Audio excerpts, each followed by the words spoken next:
Hey guys, this is Dr. Sandy with another video for you and your family and friends. Today we're going to talk about the safe way to start using weights to add to your exercise program.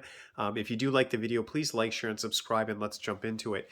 So this is kind of like a part two. My previous video, I talked about the benefits of weight training. What I'll actually do is I'll include a link below on the benefits of weight training in case you missed that video. And today we're going to talk about, okay, now that we understand the benefits, which are huge, especially as you get older, even if you're going for walks or yoga, some kind of weight training, resistance training, I can't tell you enough how good it is for the body if done appropriately. As always, before we go further, my big disclaimer is before you start lifting weights or any type of exercise, talk to your healthcare practitioner. Listen to your body. The rule of thumb is that you should feel refreshed after the exercise. You should feel good.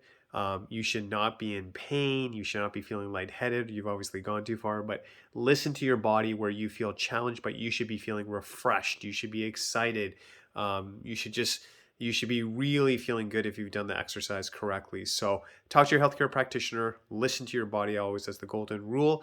And the other thing I would stress to you, and I said it before as well, but stretch before and after the workouts, before and after. And the reason for this as well is that you want to get in tune with your body, meaning let's say you're doing a stretch and before that, and you're going to do like, let's say upper body, your shoulders, biceps, triceps, something like that. Let's say while you're stretching, you feel sore, something doesn't feel right. Even if it's that workout of that area that day, you'll be consciously aware of it. You may not push as hard. You may modify your exercise. You may actually realize, you know what? I think I won't do upper body today. I might do lower body. So it brings you to awareness, gets your body ready, really reduces chance of injury. And then after the workout, we want to cool down, let the body relax after it's gone through a lot. If you can do these things, you will be better for it. It will put you in tune with your body. It's just safe. It's just please always stretch before and after. And again, the golden rule, listen to your body. So let's jump into it. So now I'm going to actually flip the camera. Yes. So here's what I'm going to talk about today. So the first thing would be, what are the different tools we have to work out? If you feel like you're ready, let's say you're recovering from an injury and you've never done weight training, and I have it on my water bottle here. So I would literally start with something like this, something really light, something where you may even start with this empty because of a shoulder injury or you've never lifted weights before. And literally that would be your tool for resistance training. So you can do curls and things like that. You can do exercise with that. And obviously if this is too much, you're going to stop. Okay, so that's a tool we can use as well. Another tool, I'm just going to shift over here, would be a resistance band. And the cool thing with a resistance band is that generally very safe. And if you go too far, the chance of injury would definitely be less with this than a traditional weight exercise tool like a dumbbell or something. So very safe. Highly recommend it. You know, some professional athletes really use this extensively. I think if you're coming out of some type of injury or something like that, it's a powerful tool if you want to be safe, if you feel you're a little bit older. And we'll talk about systems we can come up with that, but this is a tool to consider. The next one over here, these are kind of entry-level weights, you know, very, very light. You may even start with a couple of pounds or something like that. Kettlebells, this is another tool. I find when I use this, you get more of a swinging type motion. You can do certain exercises. So kettlebells is a tool. And then this last one, obviously your traditional dumbbell. Now I'm going to just show you this for a second. I actually got this from Amazon. I buy a lot of stuff from Amazon. And what I like is that this one actually is adjustable. You can put different weights depending on, you know, I guess what you're working on. I find this amazing. You can actually customize. It came with a whole bunch of different weights and I just really enjoy it. I like that I can customize it. And, you know, if there's a day you're feeling stronger or if there's a day you're like, man, this is just too much, you can modify. Very, very powerful tool. So what I like that I was learning about, so these are all the different tools, is, let me just flip this. Yeah. So what I like as well, so I want to give credit where credit is due. And this is, I believe her name is, she's a certified personal trainer, Nicole Thompson. And what she was talking about, and I think this made so much sense, is that Your workouts, a big question is how long they should last for. Obviously, in the beginning, I'd keep it short, but it depends on your schedule. So if you're going to work out like 5, 6 days a week, you could probably do like maybe 15, 20 minutes, maybe up to 30 minutes, which is probably on the high end. But if your frequency that week is going to be more like 5, 6 times, the workouts can be shorter. And I like that system. That makes sense. Plus, I think for most people, if you're going to tell someone like, hey, you got to do a 15, 20-minute workout, you're like, that's cool. But if you tell someone, hey, okay, it's going to be an hour, I'm sure a lot of people could do it, but it's more intimidating. It feels like a big time crunch. It might be harder to do. So I would recommend, 5, maybe 6 days a week maximum, but probably 5 is good. 15, 20-minute short workouts. Now, let's say you're like, you know what, I don't have time, just the nature of my work, my life's busy, but I could probably do like twice a week. Then those exercise sessions should be longer, which totally makes sense. You have a lot of days for recovery, you want to spread it out. So I like this rule of thumb is basically the more frequent your workouts throughout the week, the shorter duration. The less frequent, make the exercise last longer. And that totally makes sense to me.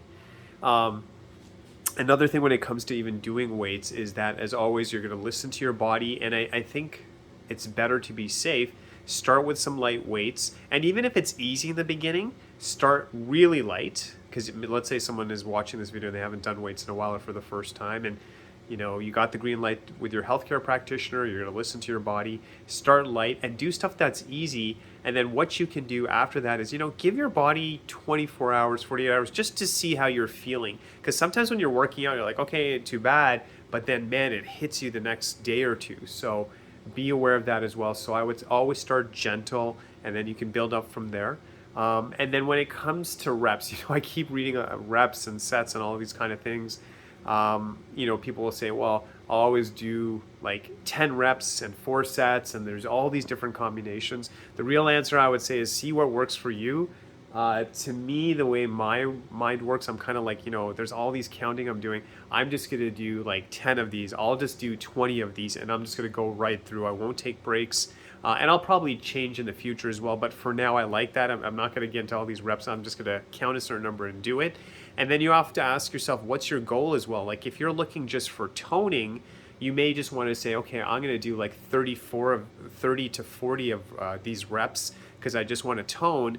But if you're looking to like get bigger, then you may want to do, some people will literally do just a couple of reps or maybe 5 or maybe 10. So it depends on what your goals are, but always, I can't stress this to you enough, especially being a chiropractor. I see some people, when they're working out, they want to maybe get those gains and maybe there's pressure they're putting on themselves, but they push too hard, high chance of injury.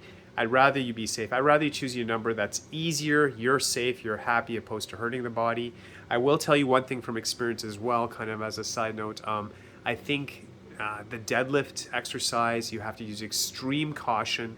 That's when you're using weights and you're lifting and very hard on the low back. So that's one exercise I would either avoid or have someone who's a professional watch you, but please use extreme caution with that exercise, the deadlift.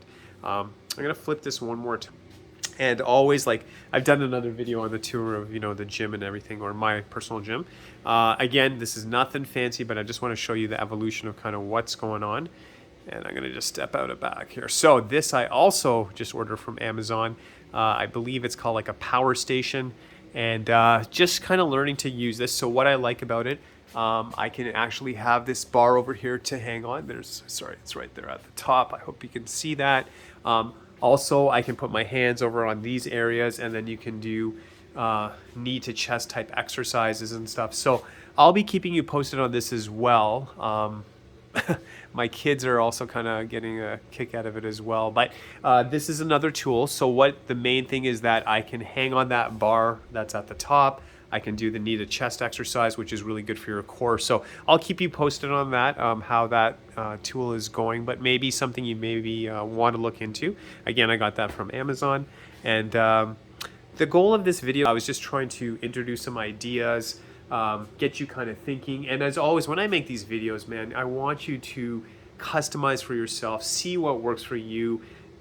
I always like to make a video kind of like a buffet style, meaning like, you pick and choose what you like, you customize. I don't think it's one size fits all. You have to see what works for you, but I would encourage you on some level to do some kind of resistance exercise. And again, I'm going to show you all different tools. And the one thing we can't forget, I may have mentioned, but I don't mind, I'm going to mention it again, just do body weight exercises. So maybe you don't need anything, and then you can start with the classic like push-ups and stuff. I would say, again, to be on the safe side, to maybe do some push-ups against the wall, maybe use a chair and do some push-ups first at a little bit elevated level. Always, of course, just being safe, but work with it. And maybe you don't have to do it all the time, but like a couple of times a week, just doing some kind of exercise. Maybe if you're in the kitchen, you can literally lift some soup cans, or do some push-ups against the counter, but just incorporate it. I think you'll be happier. As always, be safe. Talk to your healthcare practitioner, do your warm-ups, listen to your body. That's always the golden rule. A good workout should feel good while you're doing it, and you should feel good after. There might be a little soreness, but it should feel good. But please incorporate this into your routine. I really hope you enjoyed the video. As always, wishing you all the best. Stay healthy, stay strong, and God bless you as always.